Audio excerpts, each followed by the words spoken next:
Rev up your engines!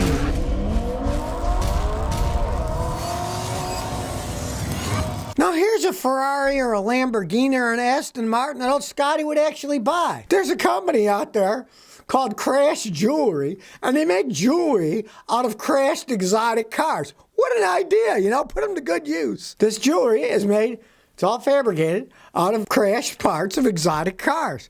Kind of an interesting idea, you know? And some of this comes from, interesting enough, the snob appeal of those cars. When the owners have them and they're dented or scratched, they don't want that repaired. They want a brand new piece.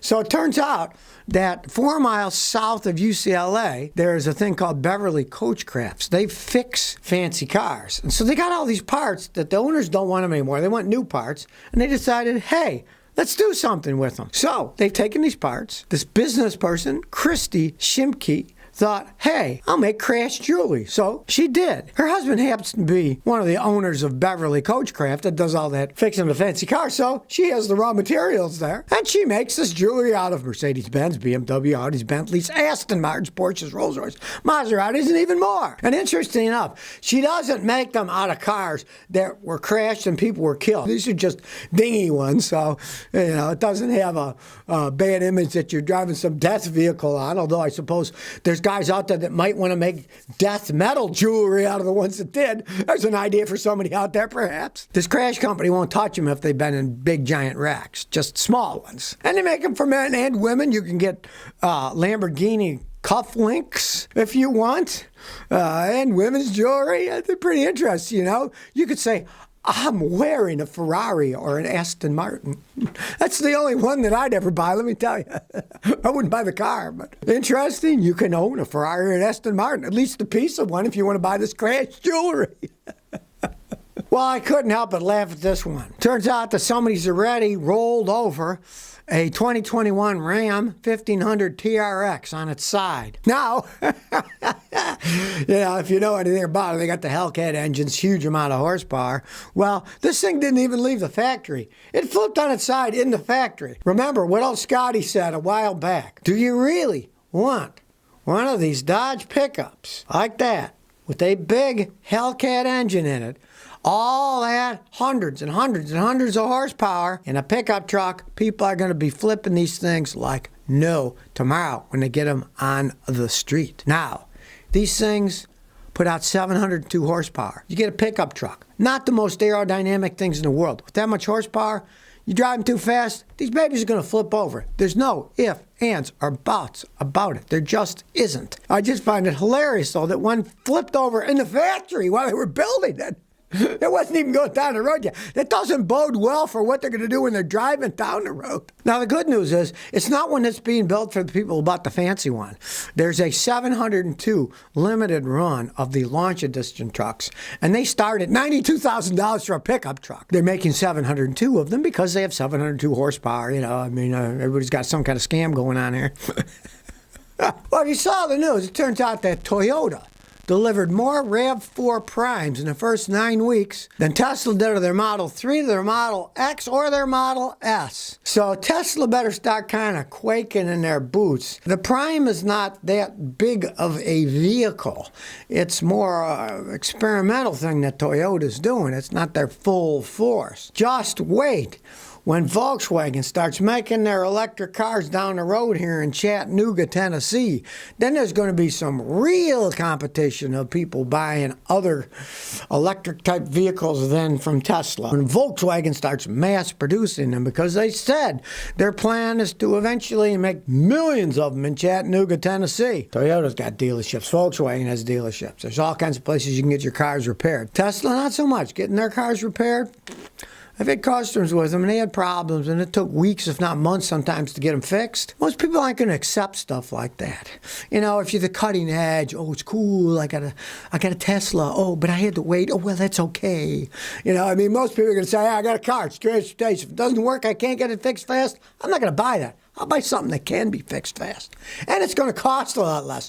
I guarantee those Volkswagens are going to be a lot cheaper than the Teslas. And even in terms of saving money, Guys did a study of the RAV4 Prime, which of course you can drive a certain amount of electricity, then it goes back to a regular motor, and they're hybrid, so they can really get good gas mileage. That the Tesla, it turns out every year it's saving you like maybe $300-400 in costs of fuel now. So their efficiency isn't that much different than the other ones, and the price differential is so much more. I'm still not going to pay that kind of money for a vehicle. When you save $400 a year. Ooh. You know, Tesla trying to BS it and say, oh, you're saving thousands each year. No, it's not.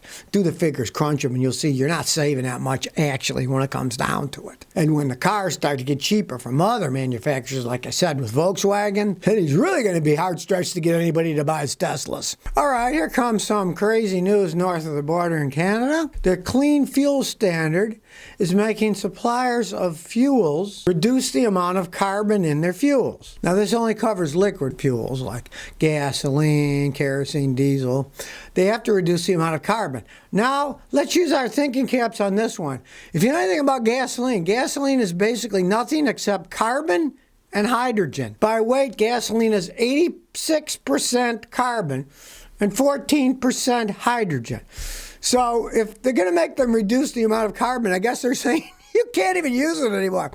Well, what it actually comes down to is they're trying to reduce the carbon footprints. So they look at the overall creation of it so they can slow down whatever aspect they can lower, like maybe use less trucks moving gasoline or fuel around, using trains, which are more efficient than trucks, having systems where they use less carbon. Maybe they figure out a better way to crack the petroleum from turning it to oil into gasoline. A lot of energy is wasted that.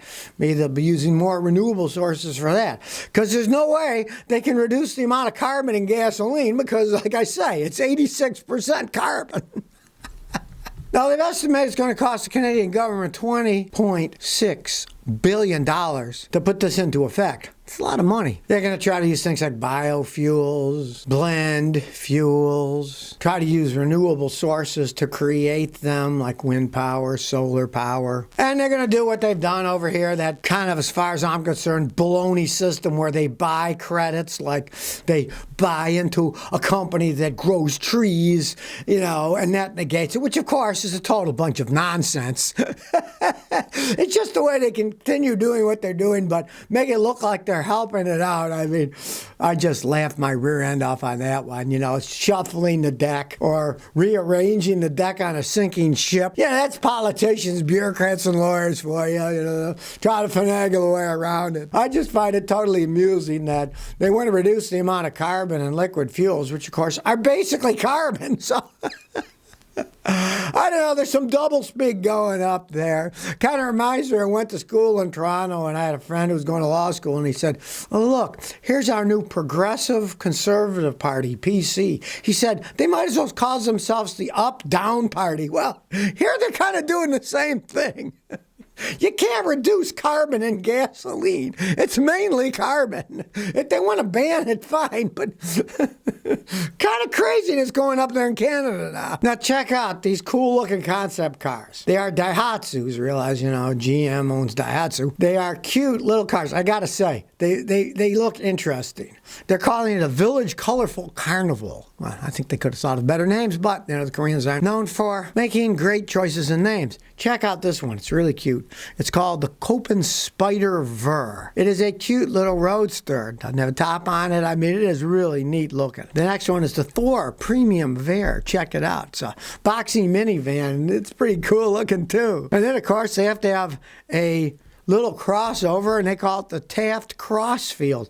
I gotta admit, these things are pretty cute. These are little cars. Daihatsu's always made small cars. And then if you want a little tiny camper, check out the Hijet Jumbo Camper Ver. Now, that is really something. I mean, it's kind of like a whole Volkswagen van shrunk down with a little panel bed on it. They're pretty cute. And of course, the final one I can't help but smile at. It's called the Hijet Jumbo Sportsa Ver. It's got side exhaust on it, and it's really cool looking. But obviously that's a real concept one because it's a style pickup truck, but it doesn't have a roof and, you know, tiny little windshield like a baby racing motorcycle. But I gotta say, it's pretty cute looking. These are concept vehicles, of course, will probably never be produced. But they are pretty cool looking, I gotta say. So if you never want to miss another one of my new car repair videos, remember to ring that bell.